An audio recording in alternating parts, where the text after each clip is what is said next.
সংবাদে আপনাকে স্বাগতম। শুরুতেই সংবাদ শিরোনাম, এরপর বিস্তারিত। ট্রাম্পের 15 দফা রোডম্যাপ প্রকাশ করেছে বোর্ড অব পিস। অস্ত্র ছাড়লেও রাজনীতি থেকে সরবে না হামাস।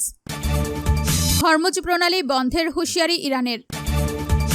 গাজা থেকে ইসরায়েলি সেনা প্রত্যাহারের আহ্বান যুক্তরাজ্যের। আপনি যদি মুসলিমদের পাশে থাকতে চান তাহলে ভিডিওতে লাইক করে চ্যানেলটি অবশ্যই সাবস্ক্রাইব করে দিবেন। এখন বিস্তারিত। ট্রাম্পের 15 দফা রোডম্যাপ প্রকাশ করেছে বোর্ড অব পিস। যুক্তরাষ্ট্রের প্রেসিডেন্ট ডোনাল্ড ট্রাম্পের গাজা যুদ্ধবিরতি পরিকল্পনার চূড়ান্ত পর্যায়ে বাস্তবায়নের জন্য 15 দফার একটি রূপরেখা বা রোডম্যাপ প্রকাশ করেছে বোর্ড অব পিস। ফিলিস্তিনি ভূখণ্ড থেকে পর্যায়ক্রমে ইসরায়েলি সেনা প্রত্যাহার এবং হামাসের নিরস্ত্রীকরণের শর্তাবলীও এই রূপরেখায় অন্তর্ভুক্ত করা হয়েছে। শুক্রবার 31 জুলাই হামাসের পক্ষ থেকে জানানো হয়েছে যে তারা এই চুক্তিতে সম্মত। তবে ইসরায়েলের পক্ষ থেকে এখনও আনুষ্ঠানিকভাবে কোনো প্রতিক্রিয়া পাওয়া যায়নি। রূপরেখায় যা বলা হয়েছে, যুদ্ধবিরতি ও দায়িত্ব হস্তান্তর। ইসরায়েল হামাস সহ অন্যান্য ফিলিস্তিনি গোষ্ঠীগুলো তাদের সব ধরনের সামরিক অভিযান বন্ধ করবে। সব পক্ষ এই পরিকল্পনায় অনুমোদন দেওয়ার 14 দিনের মধ্যে রূপরেখা বাস্তবায়নের সময়সূচি ও পদ্ধতি চূড়ান্ত করা হবে। প্রয়োজনে এই সময়সীমা বাড়ানো হতে পারে। এরপর national committee for the administration of Gaza NCAG Gaza উপত্যকায় প্রবেশ করবে এবং নিজেদের দায়িত্ব বুঝে নেওয়া শুরু করবে। অস্ত্র ছাড়লেও রাজনীতি থেকে সরবে না হামাস। ফিলিস্তিনি প্রতিরোধ আন্দোলন হামাসের জ্যেষ্ঠ নেতা গাজী হামাদ বলেছেন, হামাস ফিলিস্তিনের রাজনৈতিক অঙ্গন থেকে সরে যাবে না, বরং সংগঠনটি ফিলিস্তিনের জাতীয় কাঠামোর অবিচ্ছেদ্য অংশ হিসেবেই থাকবে। কাতার ভিত্তিক সংবাদ মাধ্যম আল জাজিরাকে দেওয়া এক সাক্ষাৎকারে তিনি এসব কথা বলেন। তিনি বলেন, এই চুক্তি অত্যন্ত ব্যতিক্রমী, কঠিন ও প্রতিকূল পরিস্থিতির মধ্যে সম্পন্ন হয়েছে।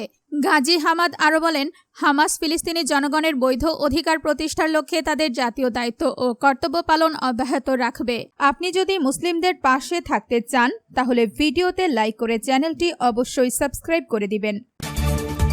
হরমুজ প্রণালী বন্ধের হুঁশিয়ারি ইরানের। মধ্যপ্রাচ্যে সামুদ্রিক নিরাপত্তা নিয়ে উত্তেজনা আরও বেড়েছে। ইরান হরমুজ প্রণালী বন্ধের হুঁশিয়ারি দিয়েছে। একই সময়ে কুয়েত দাবি করেছে তারা ইরানের ছোড়া ড্রোন প্রতিহত করছে। অন্যদিকে ইয়েমেনের হুতি গোষ্ঠী লোহিত সাগরে চলাচলকারী জাহাজ থেকে ফি আদায়ের পরিকল্পনার খবর অস্বীকার করেছে এবং ওমান উপকূলে একটি তেলবাহী ট্যাঙ্কার অজ্ঞাত কোনো বস্তুর আঘাতে ক্ষতিগ্রস্ত হয়েছে।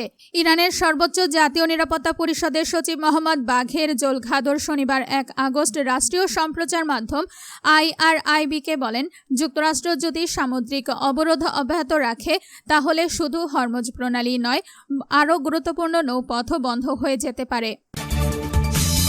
গাজা থেকে ইসরায়েলি সেনা প্রত্যাহারের আহ্বান যুক্তরাজ্যের। ফিলিস্তিনের অবরুদ্ধ গাজায় হামাস ও অন্যান্য সশস্ত্র গোষ্ঠীর নিরস্ত্রীকরণ সংক্রান্ত চুক্তিকে স্বাগত জানিয়েছে যুক্তরাজ্য।